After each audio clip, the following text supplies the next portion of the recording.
At 8:44 a.m. on June 15th, 1944, First Lieutenant Frank Tachovsky crouched in a Higgins boat 300 yards from Saipan's southern beaches as Japanese artillery shells exploded in the surf around him. The 9-year-old Marine officer from New Brighton, Pennsylvania, commanded 40 men behind him, every single one selected from the brig or punishment details, and their mission required them to work alone behind enemy lines for days at a defecation. Time against an island garrison. The intelligence estimated at 30,000 Japanese troops. Tachovsky's scout sniper platoon had trained for 6 months at Camp Tarawa in Hawaii, but Saipan would be their first combat operation, and Marine Corps planners had already calculated that scout sniper casualties in the Bode Pacific Theater averaged 73%. The platoon behind Tachovsky represented the Marine Corps' second experiment with elite reconnaissance units. After the bloody Battle of Tarawa 7 months earlier, Colonel James Risley of the 6th Marine Regiment had requested permission to form a specialized scout sniper platoon. The Marine Corps had lost 994 men at Tarawa in just 76 hours. Risley believed that better intelligence about Japanese fortifications could reduce those casualties. He needed men who could kill silently, map enemy positions, and survive alone in hostile territory. Standard Marine training produced excellent riflemen and assault troops, but Risley needed something different. He needed men who thought for themselves, who ignored rules, who fought dirty. He found them in the punishment details. Tachovsky had specific recruiting criteria. When 2 Marines got into a fight, the winner went to the brig, while the loser went to the infirmary. Tachovsky wanted the winner. A man with a disciplinary record for brawling had proven he could handle himself in close combat. The Marine Corps called such men troublemakers. Tachovsky called them survivors. Over 2 months at Camp Tarawa, he assembled 42 Marines from various punishment details across the 2nd Marine Division. The youngest was 17. The oldest was 34. Most had criminal records before joining the party. Marines. Several had been arrested for theft, assault, or fighting. One had been a professional boxer. Another had worked as a bodyguard for a Chicago gangster. The Marine Corps had given these men a choice: military prison or combat duty. They chose combat. Training at Camp Tarawa focused on skills the regular Marine Corps did not teach: silent killing techniques with knives and bare hands, how to approach a sentry from behind and break his neck without making sound, how to move through jungle terrain without disturbing vegetation, how to read Japanese maps and documents, how to call in naval gunfire, and artillery strikes. The platoon practiced with M1900 and 3 Springfield rifles fitted with 8 power unit scopes. They learned to shoot from 600 yards and hit a man-sized target. They trained with bazookas, learning to destroy tanks and fortified positions. They studied Japanese tactics, learning how the enemy defended islands and where they positioned troops. The platoon also learned to steal. Marines were notorious thieves by necessity. The Marine Corps was the poorest equipped branch of the American military in 1944. Marines received surplus weapons from World War I, outdated equipment, and inadequate rations. To survive, they stole from better supplied Army and Navy units. Tachovsky's men excelled at theft. They raided Army supply depots for food, Navy warehouses for equipment, and even stole jeeps and trucks. Other Marines in the 6th Regiment nicknamed them the 40 Thieves. The name stuck. By June 1944, the 40 Thieves had completed their training. They knew how to fight, how to hide, and how to kill without making 40 noise. They had memorized Japanese fortification patterns and studied aerial photographs of Saipan. They understood their mission. Land with the first assault wave, push inland ahead of the main force, locate Japanese positions and radio coordinates back to artillery and naval gunfire units. Then disappear into the jungle and continue mapping enemy fortifications. Days at a time behind enemy lines. No support, no rescue if captured. The intelligence briefings had been clear about what awaited them. Saipan was the first Japanese territory the Americans would invade. The island was considered part of Japan itself, not occupied territory. The Japanese would defend it with suicidal determination. The garrison included 30,000 Imperial Army and Navy troops, plus thousands of armed civilians. The island measured 14 miles long and 5 miles wide. Mount Tapucha rose 1,500 feet in the center, providing the Japanese with observation posts overlooking every beach. The Japanese had built concrete pillboxes, interconnected trenches, and underground bunkers throughout the island. They had registered every beach and valley for artillery and mortar fire. American casualties were expected to exceed 50%. Want to know if Tachovsky's criminals survived what came next? Please hit that like button. It helps the algorithm show this story to more people. Subscribe for more untold history. Back to Tachovsky. The Higgins boat's ramp dropped into chesty water. Tachovsky led his men forward through the surf as machine gun fire kicked up spray around them. They reached the beach at 8:47 a.m. Japanese mortars began landing among the assault waves. Men died in the maki, surf in the sand at the sea wall. Tachovsky's platoon moved inland fast. Their orders were simple: keep moving, find the Japanese, radio their positions, stay alive. By 9:30 a.m., they had pushed 300 yards inland, farther than any other Marine unit on the beach. They found themselves alone, in enemy territory with 30,000 Japanese soldiers somewhere in the jungle ahead. Night would fall in 9 hours. That was when their real mission would begin. The 40 thieves moved through dense jungle growth 50 yards apart, maintaining visual contact through hand signals. Tachovsky had developed during training. Standard Marine tactics called for units to stay together, advance in formation, and maintain radio contact with command. Tachovsky's orders were different. His platoon would operate independently, reporting enemy positions, but making their own tactical decisions. No other Marine unit on Saipan had that authority. At 10:15 a.m., Sergeant Bill Canapil spotted the first Japanese position. A concrete pillbox built into the side of a ridge, with interlocking fields of fire covering the valley below, where the 2nd Marine Division would advance later that afternoon. The pillbox housed a Type 92 heavy machine gun with a crew of 7. The Japanese had camouflaged the position with vegetation and positioned it to remain invisible from the beach. Marine assault. Units advancing through the valley would walk directly into the kill zone. Tachovsky's map showed 3 possible routes for the Marine advance. The Japanese machine gun covered all 3. Taking out the position would save dozens, possibly hundreds of Marine lives, but attacking it would reveal the 40 thieves' position and compromise their reconnaissance mission. Tachovsky made the Duff's decision in 30 seconds. The platoon had carried a bazooka specifically for situations like this. Private Marvin Strombo positioned himself 80 yards from the pillbox, while the rest of the platoon provided security. At 10:32 a.m., Strombo fired 1 round. The rocket hit the pillbox's firing slit and detonated inside. The explosion killed the entire Japanese crew instantly.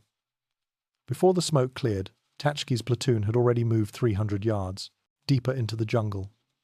They left no trace of their presence except the destroyed pillbox. When 2nd Marine Division units advanced through the valley 4 hours later, they encountered no machine gun fire from that ridge. By noon, the 40 thieves had identified and mapped 17 Japanese positions: 8 machine gun nests, 4 mortar pits, 3 artillery observation posts, and 2 ammunition storage areas. Tachovsky radioed the coordinates back to regimental headquarters using encoded transmission protocols. Within 20 minutes, naval gunfire from destroyers offshore began hitting the targets. The 40 thieves watched from concealed positions as 5-inch shells demolished Japanese fortifications they had marked 30 minutes earlier. This was their mission: find the enemy, mark them for destruction, and move on, before the Japanese realized what was happening. The platoon's advance carried them 2 miles inland by early afternoon, well ahead of any other American unit. They moved through terrain the Marines would not reach for 3 more days. Every 100 yards, revealed new Japanese positions. The island was more heavily fortified than intelligence had estimated. Tachovsky counted over 200 enemy soldiers in one valley alone, dug into positions that would take days of frontal assault to capture. But with accurate coordinates, naval gunfire could destroy those positions in minutes. The 40 thieves were changing how the Marine Corps fought. At 3:40 p.m., the platoon discovered something unexpected: a Japanese tank battalion staging area. 37 Type 97 medium tanks sat under camouflage netting in a grove north of Chiron, Kanoa. Marine intelligence had estimated the Japanese possessed maybe a dozen tanks on Saipan. The 40 thieves had just found 3 times that number in one location. The tanks represented the most serious threat to the American beachhead. Japanese doctrine called for mass tank attacks at night when American naval gunfire would be less effective. If these 37 tanks attacked the beach after dark, they could potentially break through marine lines and reach the vulnerable supply areas. Tachovsky immediately radioed the coordinates. The response from headquarters came back within 8 minutes. Naval gunfire was already engaged, supporting Marine units pinned down near the beach. Airstrikes were committed to other targets. Artillery was still being unloaded from ships. No assets were available to hit the tank battalion for at least 4 hours. By then, it would be dark, and the tanks would likely have moved. Tachovsky looked at the 37 tanks and made a calculation. His platoon carried 6 bazookas, 6 rounds per bazooka. 36 rockets total, 37 tanks. The math was almost perfect. The decision violated every tactical principle the Marine Corps taught. A 40-man unit does not attack a tank battalion, but Tachovsky had not recruited Marines who followed principles. He had recruited men who fought dirty and survived. At 4:15 p.m., he gave the order to prepare for assault.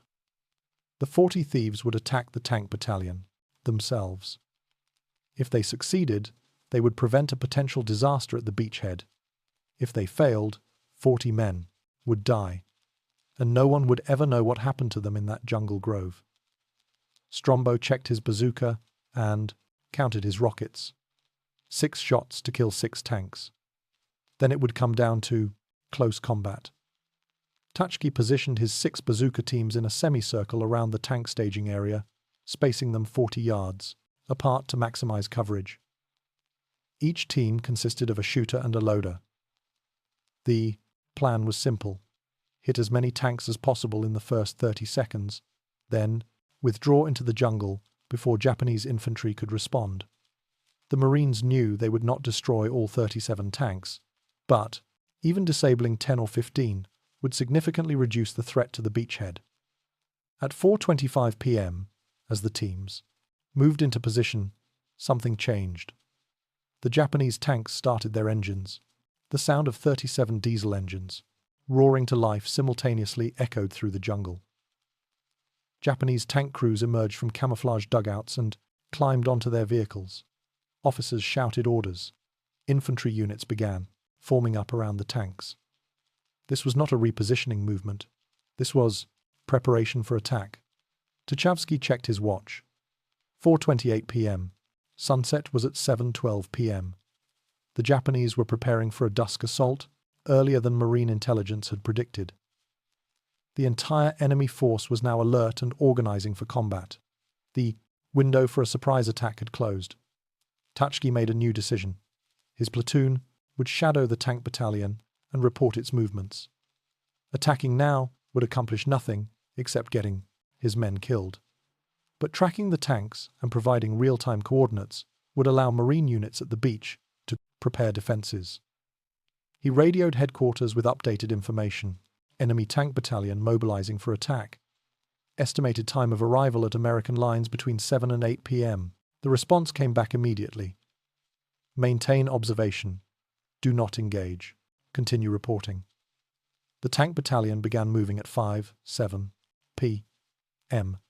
They advanced in 2 columns along parallel routes toward the coast. Japanese infantry units moved alongside the tanks. Approximately 1,000 soldiers total. This was a major assault, not a probing attack. The Japanese intended to break through Marine lines and reach the beaches before nightfall. If they succeeded, They could destroy supply, dumps, artillery positions, and command posts. The entire American invasion could collapse in a single evening. The 40 thieves followed the enemy formation, staying 200 yards to the flank and using jungle cover for concealment. Every 10 minutes, Tachovsky radioed updated coordinates, showing the enemy's position and direction of movement. Marine units at the beach began repositioning to meet the threat. Bazookas were distributed to frontline units. Sherman tanks from the 2nd Marine Tank Battalion moved forward. Artillery batteries adjusted their aim points. The entire 2nd Marine Division prepared to receive a masked tank attack. At 6:15 p.m., approximately 1 mile from the beach, the Japanese formation halted. Officers gathered for a conference. Tachovsky observed them through binoculars from 300 yards away. The Japanese were arguing about something. One officer pointed toward the coast. Another gestured toward the north. A third officer unrolled the map. The conference lasted 11 minutes. Finally, the officers returned to their units and the formation changed direction. Instead of continuing straight toward the beach, the tanks turned north. The maneuver surprised Tachovsky. Marine intelligence maps showed no valuable targets in that direction. The area was mostly jungle and rough terrain, but the Japanese clearly had a specific objective. The formation advanced another mile north, then turned west again toward the coast. By 7:05 p.m., as the sun touched the horizon, Tachovsky understood their plan. The Japanese were not attacking the main beachhead. They were targeting the gap between the 2nd Marine Division and 4th Marine Division. A successful breakthrough there would split the American forces in half. Tachovsky radioed the warning, but the Japanese had chosen their timing perfectly. Dusk was falling. Radio communication became difficult as Marine units shifted frequencies for night operations. Artillery batteries were in the middle of ammunition resupply. Sherman tanks were refueling. The gap between divisions was defended by just 2 Marine companies, approximately 340 men, against 37 tanks and 1,000 Japanese infantry. At 7:23 p.m., the Japanese attack began. The 40 thieves watched from elevated ground as enemy tanks rolled forward through the twilight. Marine defensive positions erupted with bazooka fire. The first 3 Japanese tanks exploded in flames, but 34 more kept coming. Japanese infantry charged behind the tanks, screaming and firing. Marines fell back from their initial positions. The Japanese breakthrough was succeeding.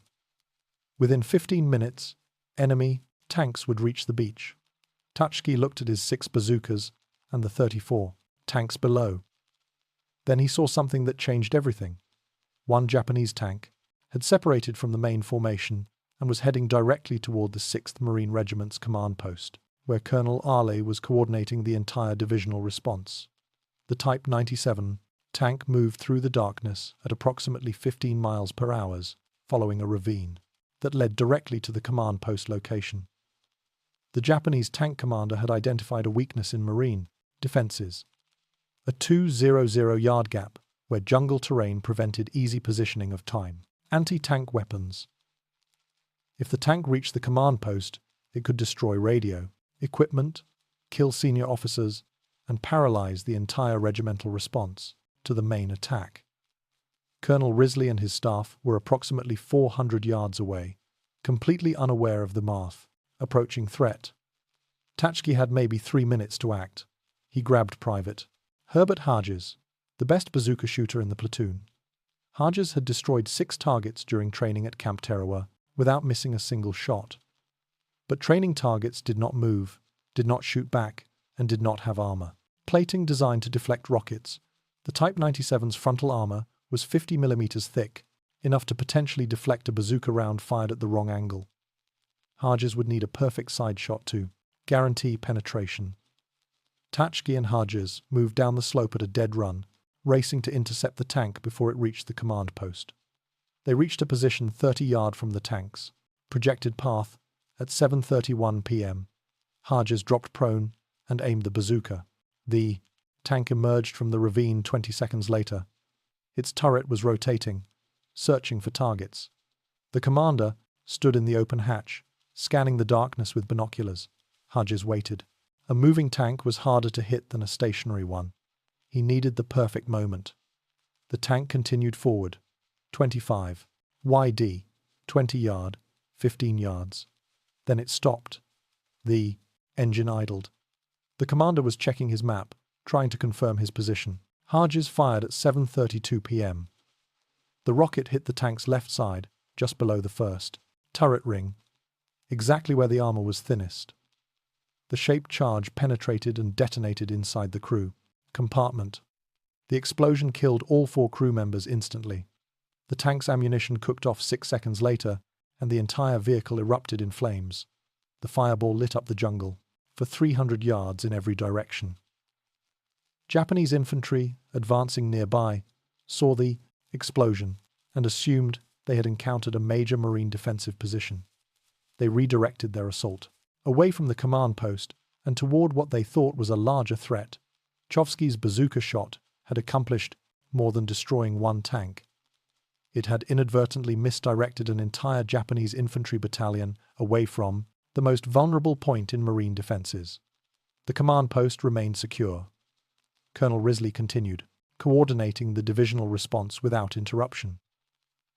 But the bazooka's muzzle flash had revealed Tachovsky's position to every Japanese soldier within 500 yards. Enemy machine gun fire began raking the area where the 40 thieves were positioned. Mortar rounds started falling. The platoon had to withdraw immediately or risk being overrun. The withdrawal through jungle in darkness while under fire tested everything the 40 thieves had trained for.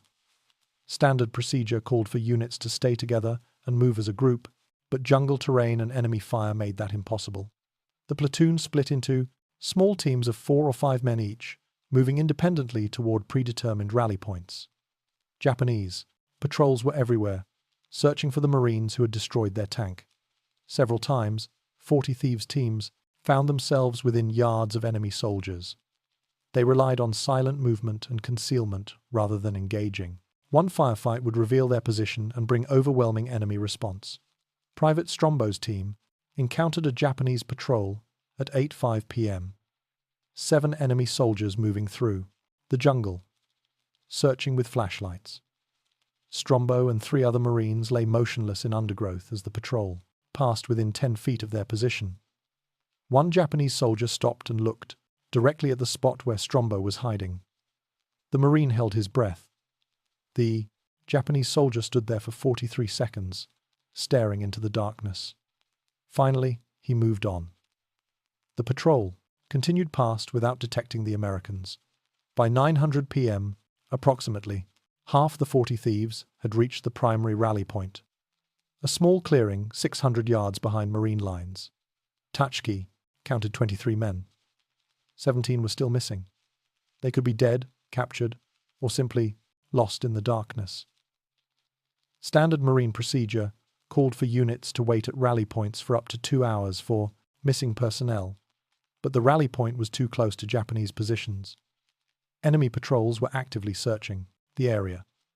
Tachovsky made the decision to move the assembled group back to Marine lines and send small rescue teams to search for the missing men after dawn. The group moved toward friendly positions at 9:17 p.m. They approached Marine lines carefully, knowing that nervous sentries often shot at anything moving in darkness. Tachovsky used this pre-arranged recognition signal, 3 short whistles followed by 2 long ones. Marine sentries challenged them. Tachovsky responded with the correct password.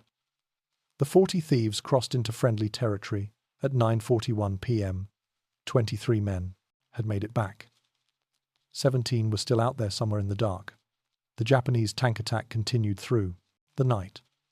Marine defensive positions along the beach reported enemy armor probing their lines until 3:14 a.m. American bazookas destroyed 11 tanks. Sherman tanks from the 2nd Marine Tank Battalion knocked out 9 more. Artillery fire disabled another 7. By dawn on June 16th, the Japanese had lost 27 of their 37 tanks. The attack had failed, but it had cost the Marines heavily. The 2nd Battalion, 6th Marines, reported 78 casualties. Company F of the 2nd Marines had 19 killed or wounded. The gap between divisions had held, but barely. Tachovsky assembled search teams at first light. Each team consisted of 4 men with orders to locate the missing 17 Marines and return by noon. The teams moved back into the jungle at 6:30 a.m., retracing the platoon's route from the previous evening. They found the first body at 7:05 a.m. Private Donald Evans had been shot twice in the chest, probably during the withdrawal under fire. He had died instantly. His dog tags were missing. The Japanese often collected American dog tags as trophies. The team buried Evans in a shallow grave, marked with his rifle and helmet. The second team found 3 more bodies at 8:20 a.m. These Marines had been captured alive, then executed. Their hands were tied behind their backs. They had been bayoneted. Japanese forces on Saipan rarely took prisoners. The Imperial Army considered surrender dishonorable and extended that contempt to enemy soldiers who surrendered. But these 3 Marines had not surrendered. They had been wounded, captured, and murdered. The search team reported the discovery to Tachovsky by radio. He ordered them to continue searching for the remaining 13 missing men. By 10 a.m., search teams had located 6 of the missing Marines alive. They had become separated during the night withdrawal, but had successfully evaded Japanese patrols and reached Marine lines at different locations. That brought the count to 29 men accounted for. 13 were still missing. At 11:15 a.m., one of the search teams made radio contact. They had found 5 more Marines hiding in a cave system, approximately 1 mile behind Japanese lines. The Marines were alive, but pinned down by enemy patrols. They could not move without being detected. Tachovsky faced another decision. He could request artillery support to create a diversion, allowing the trapped Marines to escape, but artillery fire would alert the Japanese to American interest in that specific location, potentially leading to increased patrols and making future rescue attempts impossible. Or he could send a rescue team immediately, relying on stealth and speed to extract the trapped men before Japanese forces could respond. The first option was safer but slower. The second option was faster but riskier. Tachovsky chose speed. He assembled a 6-man rescue team, moved out at 11:47 a.m. The team reached the cave system at 12:33 p.m. The 5 trapped Marines were exhausted and dehydrated, but uninjured. They had spent the night listening to Japanese patrols pass within yards of their hiding position. 1 Marine had malaria and was running a fever of 103 degrees. Another had dysentery and could barely walk. The rescue team distributed water and medical supplies, then prepared to move. The extraction required the team to cover 1 mile through Japanese-controlled territory in broad daylight. Standard Marine tactics called for moving in darkness, but the trapped Marines could not survive another 12 hours without medical attention. The fever case needed immediate evacuation. The dysentery case was severely dehydrated. Tachovsky decided to move immediately and rely on speed rather than concealment. The combined group of 11 Marines began moving toward friendly lines at 10:05 p.m. They made it 400 yards before encountering a Japanese patrol. 20 enemy soldiers moving through the jungle in a standard search formation. The Marines had 2 choices: hide and hope the patrol passed without detecting them, or ambush the patrol and eliminate the threat. Hiding risked discovery. Ambushing risked bringing more Japanese troops to investigate gunfire. Tachovsky chose ambush. The element of surprise would give the Marines a brief advantage. If they could eliminate the entire patrol in 30 seconds before anyone could fire a shot or radio for help, they might escape undetected. The Marines positioned themselves in a classic L-shaped ambush formation. 8 men along the patrol's line of march. 3 men at the end of the L to catch anyone who tried to escape. The Japanese walked directly into the kill zone at 1:23 p.m. Tachovsky gave the signal. 11 Marines opened fire simultaneously. The Japanese patrol was destroyed in 7 seconds. 20 enemy soldiers killed. No survivors, no radio transmissions. but the gunfire had been heard for at least half a mile in every direction. Japanese units throughout the area would be converging on this location within minutes. The Marines moved at a full run, abandoning stealth for speed. Behind them, Japanese voices shouted commands. Whistles blew. The sound of enemy units mobilizing echoed through the jungle. Tachovsky estimated they had maybe 5 minutes before Japanese forces surrounded them. The nearest Marine defensive position was 800 yards away across open ground that offered minimal cover. Running that distance while carrying 2 sick Marines would take at least 12 minutes. The mathematics were clear. The Japanese would catch them before they reached safety. At 1:29 p.m., the Marines encountered an unexpected problem. The terrain ahead dropped into a steep ravine 40 feet deep with near vertical sides. Going around would add 15 minutes to their route.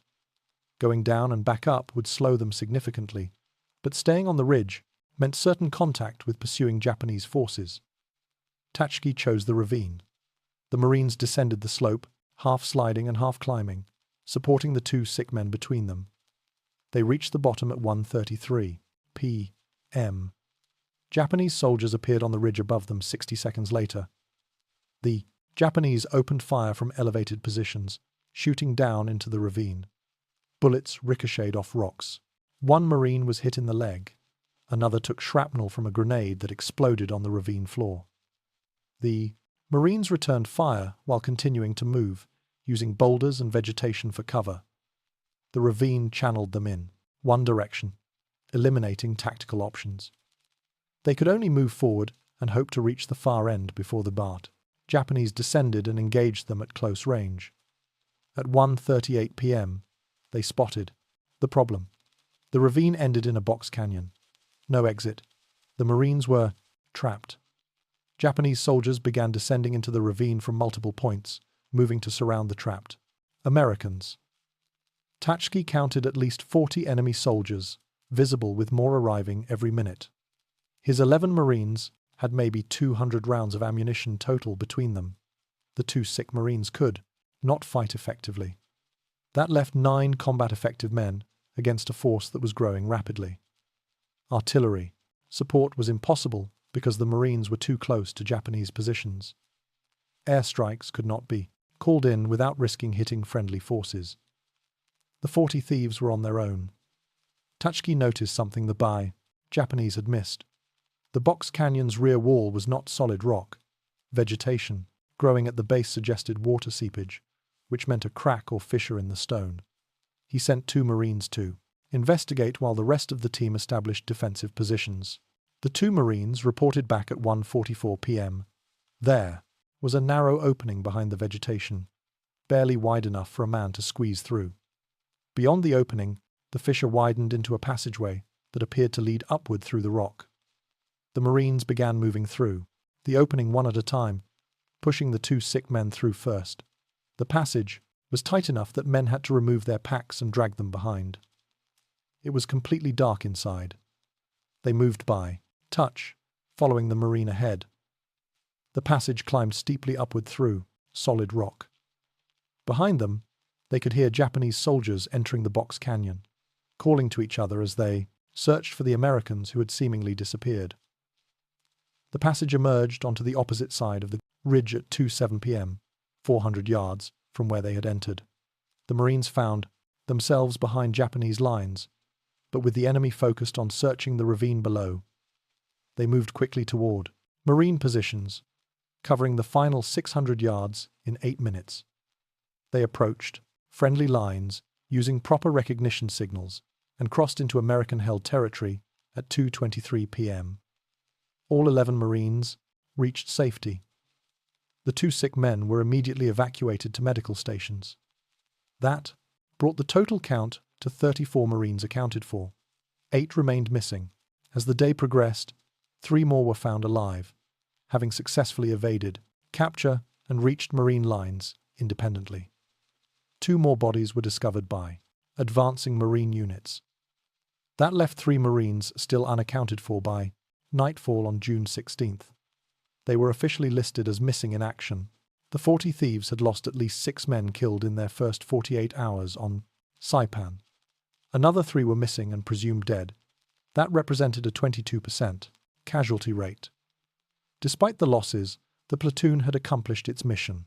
They had identified over 200 Japanese positions, called in coordinates that destroyed dozens of enemy fortifications, prevented a tank from reaching the regimental command post, and provided critical intelligence on enemy movements. Colonel Risley sent a message to Tachovsky.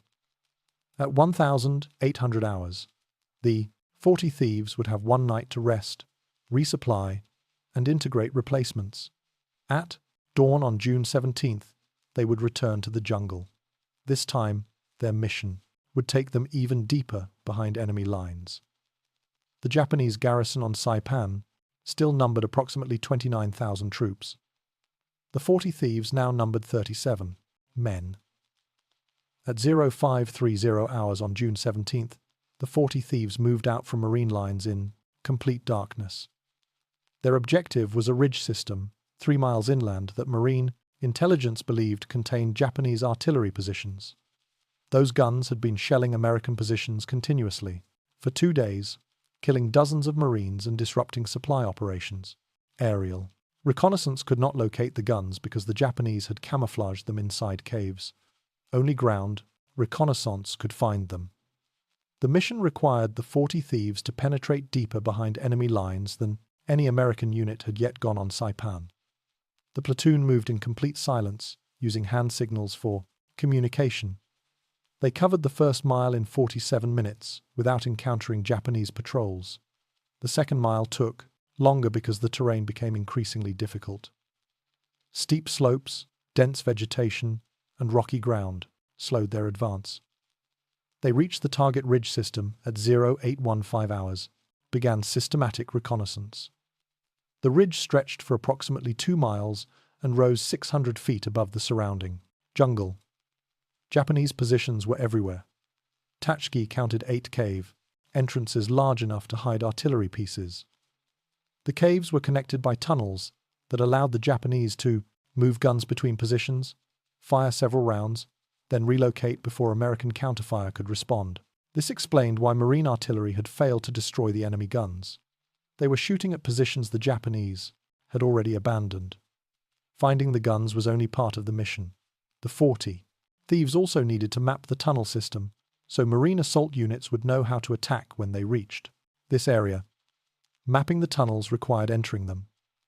At 0940 hours, Corporal Roscoe Mullins and Private Strombo volunteered to penetrate the cave system while the rest of the platoon provided security outside. The 2 Marines entered the largest cave opening and moved into darkness using small flashlights shielded to prevent light from being visible more than a few feet away. The cave extended 200 feet into the long ridge before branching into multiple passages. They could hear Japanese voices echoing from somewhere deeper in the system. Water dripped from the ceiling. The air smelled of gunpowder and human waste. They found the first artillery piece at 01012 hours, a Type 91, 105 mm. Howitzer positioned 30 feet, inside a side passage with ammunition stored in recesses carved into the rock walls. The gun crew was absent, probably sleeping in a different section of the cave system. Mullins and Strombo marked the location on their map and continued deeper. They discovered 2 more guns in the next 40 minutes, plus a command post, an ammunition magazine containing approximately 2,000 rounds, and sleeping quarters for at least 60 soldiers. The tunnel system was far more extensive than intelligence had estimated. At 11:03 hours, they heard Japanese soldiers approaching. Mullins and Strombo had maybe 15 seconds to find concealment before being discovered. They pressed themselves into a small alcove and remained motionless as a dozen enemy soldiers walked past, conversing in Japanese. The soldiers passed within 3 feet without detecting the Americans. After the patrol moved on, the 2 Marines decided to exit the cave system. They had gathered enough intelligence. Staying longer risked capture or discovery. They emerged at 11:27 hours and rejoined the platoon. Tachovsky examined their map. The tunnel system connected all 8 cave entrances and contained at least 6 artillery pieces, possibly more. Standard Marine assault tactics would fail against this position. Infantry could not storm the caves because machine guns covered every baying entrance. Artillery fire would be ineffective because the caves were too deep. The only solution was to seal the fire entrances, trapping the Japanese inside, then systematically destroy each sealed position with demolitions. But that required Marine engineers with explosives, and those units were still days away from reaching this area. At 12:15 hours, the platoon began moving toward their secondary objective, the town of Gapan, Saipan's administrative capital before the war. Marine intelligence wanted to know if Japanese forces were defending the town or if they had withdrawn to more defensible positions inland. Reaching Garapan required crossing 4 miles of enemy-controlled territory in broad daylight. But the 40 thieves had successfully operated undetected for over 30 hours. Tachovsky believed they could complete one more reconnaissance mission before withdrawing to Marine lines. They approached Garapan from the east at 1,540 hours. The town had been heavily bombed by American aircraft and shelled by naval gunfire. Most buildings were destroyed or damaged, but the 40 thieves could see Japanese soldiers moving through the ruins, indicating the enemy still maintained a presence. Tachovsky needed closer reconnaissance to determine enemy strength and positions. At 1,605 hours, he made a decision that would become legendary in Marine Corps history. 5 Marines would enter Garapan in broad daylight, conduct reconnaissance, and return with intelligence. The mission was virtually suicidal, but it was also exactly the kind of operation the 40 thieves had been created to perform. Tachovsky selected 4 Marines for the Gapan reconnaissance: Strombo Mullins, Corporal Irazi, and Private Dawn Evans. 5 men total, including himself. They removed all equipment that might make noise, cantons, extra ammunition, grenades.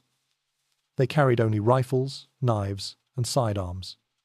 At 1,623 hours, they moved toward Garapan's eastern edge.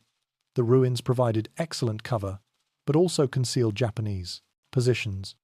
Every destroyed building could hide enemy soldiers. Every pile of rubble could be a defensive position.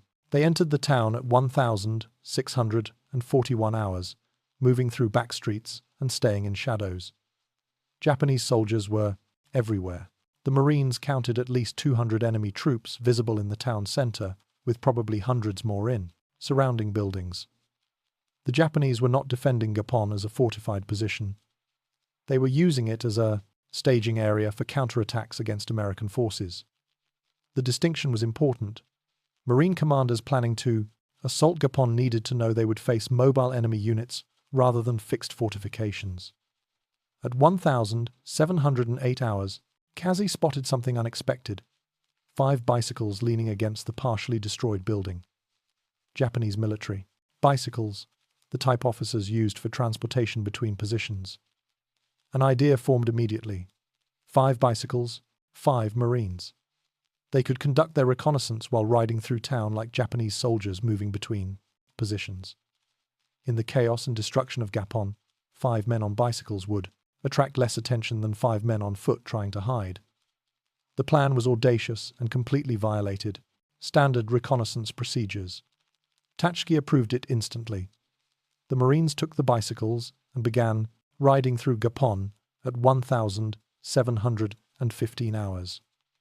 They moved casually, not trying to hide, just 5 soldiers on bicycles navigating through ruins. Japanese troops ignored them. Some waved, others shouted greetings in Japanese that the Marines did not understand, but acknowledged with hand gestures. For 43 minutes, the 40 thieves rode through the enemy capital, mapping positions, counting troops, and identifying supply dumps. They passed within yards of Japanese officers who never suspected the Americans riding bicycles were enemy reconnaissance. At 1,758 hours, they completed their circuit through Gautapon and exited the town, heading north. They continued riding the bicycles for another mile before abandoning them and moving back into the jungle.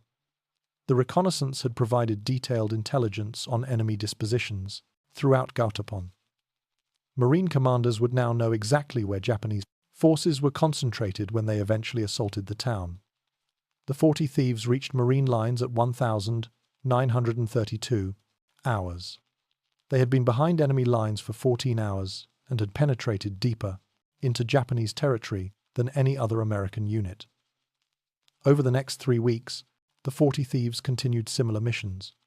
They mapped enemy positions throughout Saipan's interior, called in coordinates for artillery strikes, ambushed Japanese patrols, and provided intelligence that saved countless Marine lives.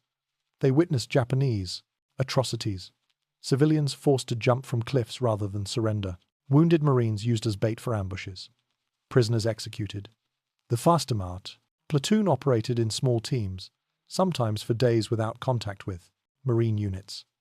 They suffered from malaria, dysentery, heat exhaustion, and tropical diseases. They ran out of food and stole from Japanese supply dumps. They ran out of water and drank from contaminated streams. By July 9th, when Saipan was declared secure, the 40 thieves had lost 12 men killed and 9 wounded. That represented a 56% casualty rate, below the 73% average for scout sniper units, but still devastating. The survivors were physically and mentally exhausted. Most had lost 30 to 40 pounds. Several had malaria fevers. All had seen things that would haunt them for the rest of their lives. But they had accomplished their mission. Marine commanders estimated the 40 thieves' reconnaissance work had reduced overall Marine casualties by at least 15%, potentially saving 2,000 lives. The platoon would go on to fight at Tinian in July 1944, then return to Saipan for mopping up operations. After the war, most members struggled with what would later be recognized as post-traumatic stress disorder. Many had recurring nightmares. Some turned to alcohol.